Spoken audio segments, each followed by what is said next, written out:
Once upon a time, man learned to master fire, something no other living creature had done before him. Man conquered the entire world. One day he found a new fire, a fire so powerful that it could never be extinguished. Man reveled in the thought that he now possessed the powers of the universe. Dans le cadre du cycle de projection sur l'extractivisme proposé par le cinématographe et l'école d'architecture de Nantes, nous nous sommes intéressés à l'uranium au cinéma. L'uranium est la ressource pour l'énergie nucléaire, et c'est d'ailleurs cette dernière qui est abondamment exploitée à l'écran.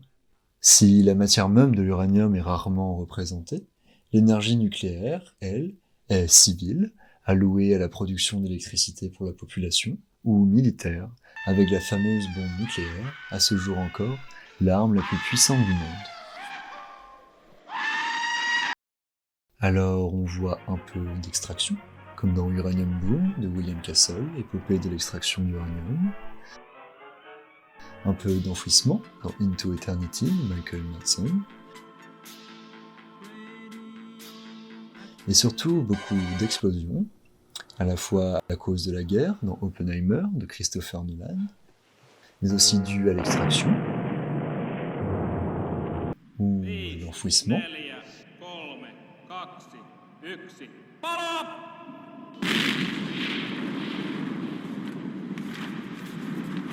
ou encore des explosions accidentelles, notamment dans le nucléaire civil, comme à Tchernobyl dans la série éponyme de Johan Renck, ou encore dans Le Mont Fuji en rouge, un des 8 courts-métrages de Dreams d'Akira Kurosawa. Et enfin, des explosions de colère, un peu plus discrètes à l'écran, dans Des femmes face au missile de Sonia Gonzalez, ou encore dans Plogov des pierres contre des fusils de Nicole Le Garec.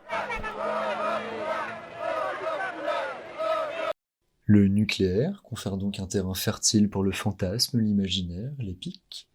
La mise en image la plus courante et médiatisée s'appuie ainsi précisément sur le potentiel de spectacularité de l'explosion et de ses conséquences.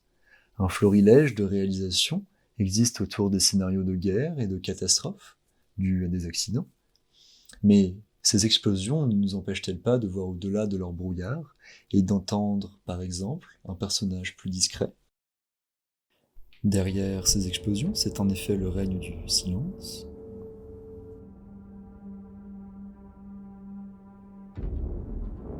Souvent silence de mort, témoin d'une catastrophe déjà survenue.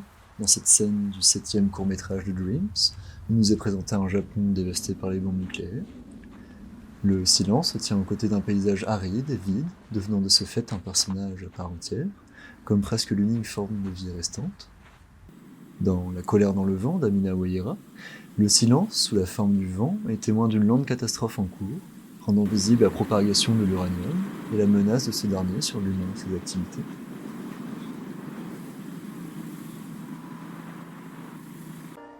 Dans Plogov, des pierres contre des fusils, le silence devient l'arme d'une population cherchant tous les moyens pour empêcher l'installation d'une centrale nucléaire. Et toujours à vous dire à ce que cette journée soit considérée comme une mort. Mais aujourd'hui, tout le monde a répondu présent, les médecins, les pharmaciens, etc., tous les commerçants et les écoles. Surtout, le silence devient l'arme favorite des autorités, montrée en flagrant délit de mensonge et de dissimulation dans Godzilla de Tanaka et Honda.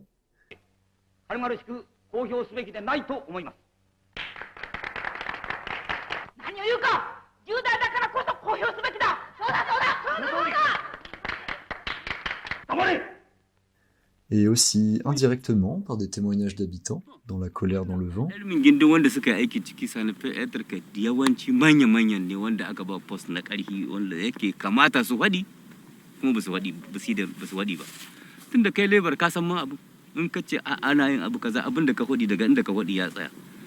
kenan Areva ita kuma ai société ce wadda take aikin uranium din gyara ta yake wannan.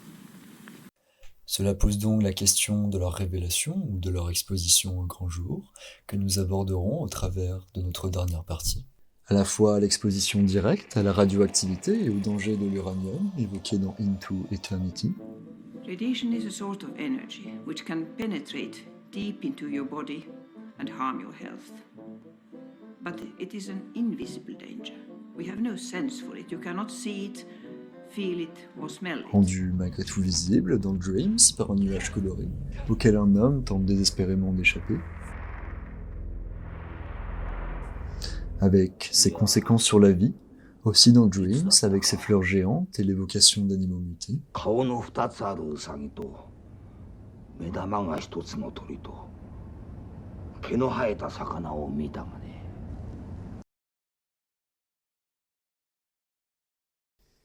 Des conséquences aussi plus concrètes dans Three Miles Island de Keith Davidson, et encore plus violent dans Tchernobyl.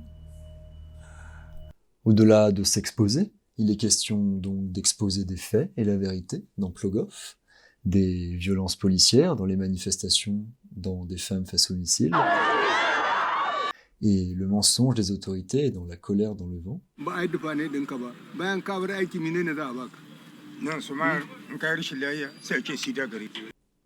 Enfin, et nous nous laisserons sur cet extrait, Into Eternity aborde la question de quel message nous faudrait-il exposer à une forme de vie future tombant sur un site d'enfouissement pour la prévenir de son danger.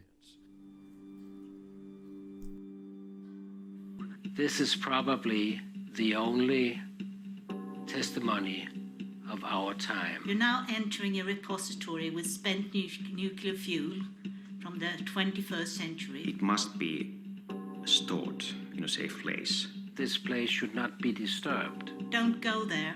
It's dangerous. It's radioactive. You can't see it, you can't smell it. Don't touch anything. Go back up to the surface and take better care of our world than we did once. And you will be safe if you stay away from it. Good luck.